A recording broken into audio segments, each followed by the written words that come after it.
Okay, so now we have another match the following question type. However, this time, the number of choices that we have is large in number compared to the section 2 where we only had 3 choices.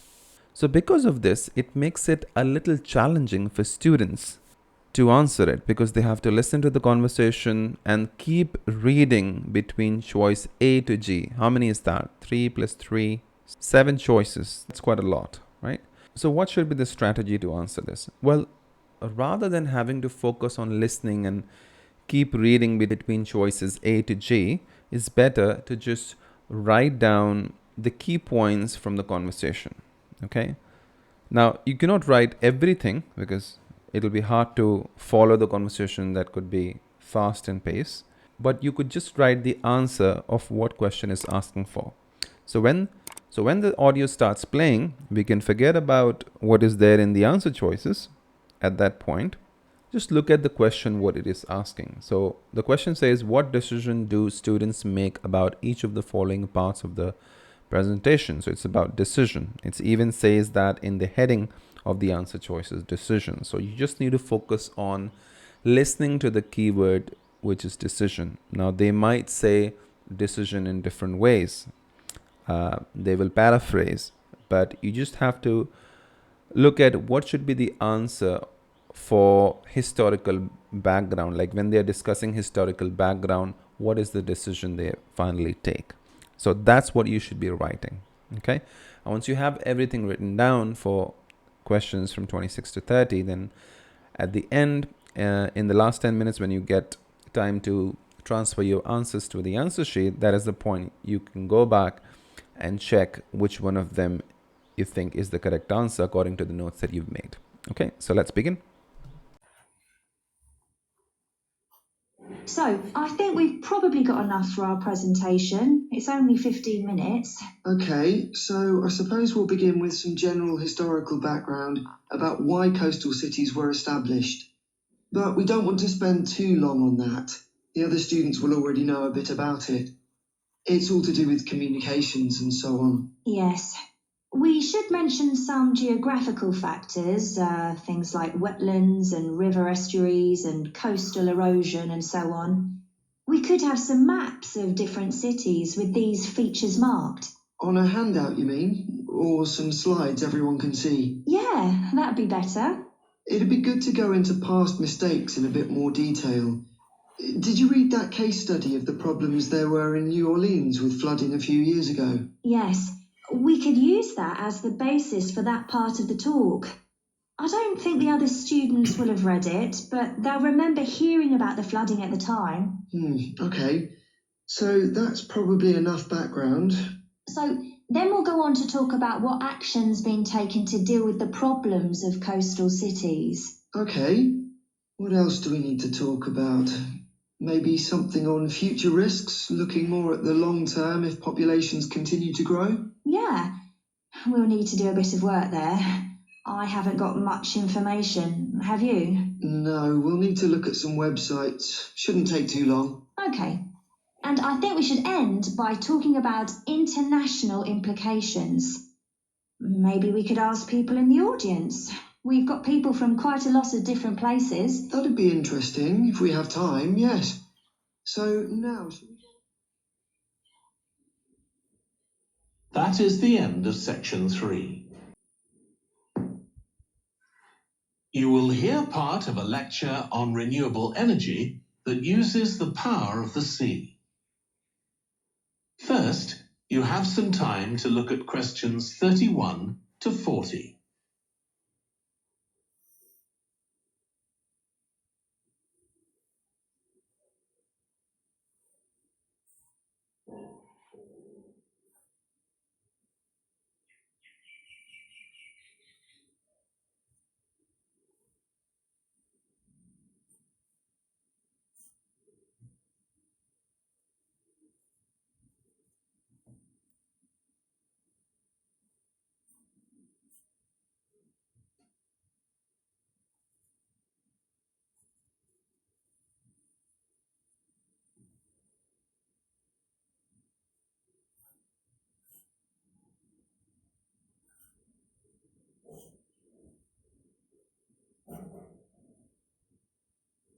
Now listen carefully and answer questions 31 to 40.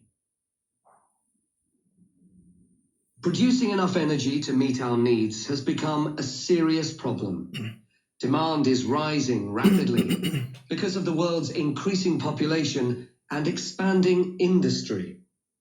Burning fossil fuels like gas, coal, and oil seriously damages the environment, and they'll eventually run out. For a number of years now, scientists have been working out how we can derive energy from renewable sources, such as the sun and wind, without causing pollution. Today, I'll outline marine renewable energy, also called ocean energy, which harnesses the movement of the oceans. Marine renewable energy can be divided into three main categories: wave energy, tidal energy, and ocean thermal energy conversion. And I'll say a few words about each one. First, wave energy. Numerous devices have been invented to harvest wave energy, with names such as Wave Dragon, the Penguin, and Mighty Whale. And research is going on to try and come up with a really efficient method. This form of energy has plenty of potential, as the source is constant, and there's no danger of waves coming to a standstill. Electricity can be generated using onshore systems, using a reservoir, or offshore systems. But the problem with ocean waves is that they're erratic, with the wind making them travel in every direction. This adds to the difficulty of creating efficient technology. Ideally, all the waves would travel smoothly and regularly along the same straight line. Another drawback is that sand and other sediment on the ocean floor might be stopped from flowing normally, which can lead to environmental problems.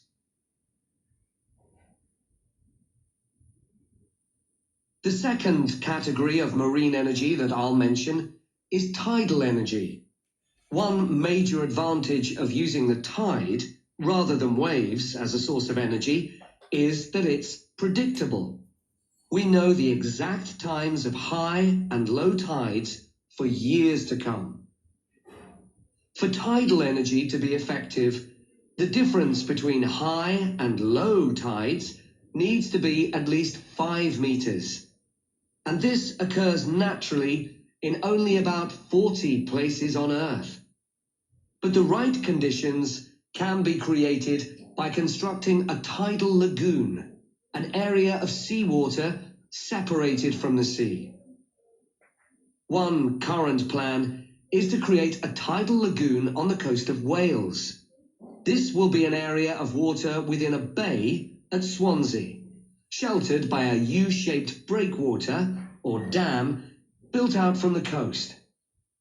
The breakwater will contain 16 hydro turbines, and as the tide rises, water rushes through the breakwater, activating the turbines, which turn a generator to produce electricity. Then, for 3 hours as the tide goes out, the water is held back within the breakwater, increasing the difference in water level until it's several meters higher within the lagoon than in the open sea. Then, in order to release the stored water, gates in the breakwater are opened. It pours powerfully out of the lagoon, driving the turbines in the breakwater in the opposite direction and again generating thousands of megawatts of electricity. As there are 2 high tides a day, this lagoon scheme would generate electricity 4 times a day, every day, for a total of around 14 hours in every 24, and enough electricity for over 150,000 homes. This system has quite a lot in its favor. Unlike solar and wind energy, it doesn't depend on the weather. The turbines are operated without the need for fuel, so it doesn't create any greenhouse gas emissions, and very little maintenance is needed. It's estimated that electricity generated in this way will be relatively cheap, and that manufacturing the components would create more than 2,000 jobs, a big boost to the local economy. On the other hand, there are fears that lagoons might harm both fish and birds, for example by disturbing migration patterns and causing a buildup of silt, affecting local ecosystems. There are other forms of tidal energy, but I'll go on to the third category of marine energy, ocean thermal energy conversion. This depends on there being a big difference in temperature between surface water and the water a couple of kilometers below the surface. And this occurs in tropical coastal areas. Okay, so notice that the student has got all of the answers. So at this point, we can stop listening. There's no need for us to continue to listen when the audio is being played. We can utilize that time to come back to the questions that we are still supposed to answer. So in this case, the multiple choice questions. So let's have a look. So consider that now we are in the last 10 minutes, or we have answered all the questions, right? So we come back here and we start answering based on the notes that we've written. So the question says 2 pieces of advice for first week of apprenticeship. So what were the 2 pieces? So let's see. So let's take a look at our notes. So our notes has a check mark on check with someone supervisor, right? So we already know that because we checked mark, we know that one of the answers would be this one. So let's take a look. So we have 4 options: get to know colleague, learn from mistake, ask a lot of question, react positively to feedback, enjoy new challenges. So the closest that we can get, check with someone, ask a lot of questions. Checking means asking, right? So the answer is C. The next point says talk to as many people as possible. So let's see what we got there. So get to know colleagues, learn from a mistake, nope. React positively, no, it's not about feedback. Enjoy new challenges, nope. The closest one is get to know colleagues, because talk to as many people as possible. When you talk to other people, you are getting to know themselves, right? So the correct answer would be A. So the answer is A and C. So you see how easy it becomes that when you write it, you're able to focus on just one thing, which is listening, and then second thing will be writing, okay? Compared to the previous approach where we had to read the question, read all possible the five different answers, right? And then also comprehend at the same time. It's just too much.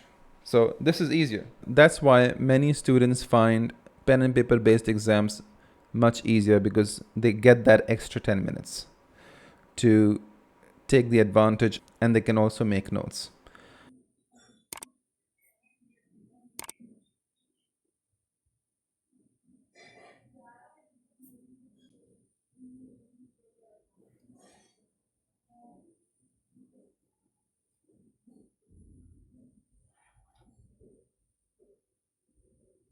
Okay, let's do the 13 and 14. So the question says 2 things managers say that the mentors can help. So what can mentors help with? The first one we have written, provide help support. Is there something that relates to that? Confidence building, make career plans, completing difficult tasks, making weekly timetables. Nope, it's not there. What goals you achieved?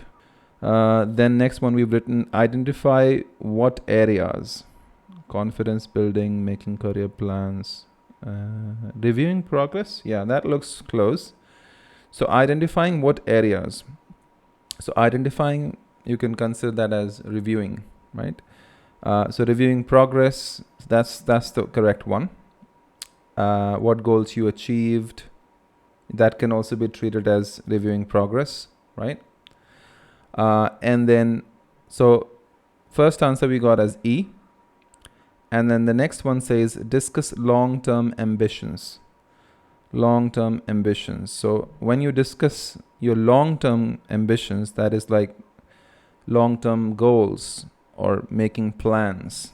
So the closest one we can see is making career plans. So that's why the answer would be B and E, right?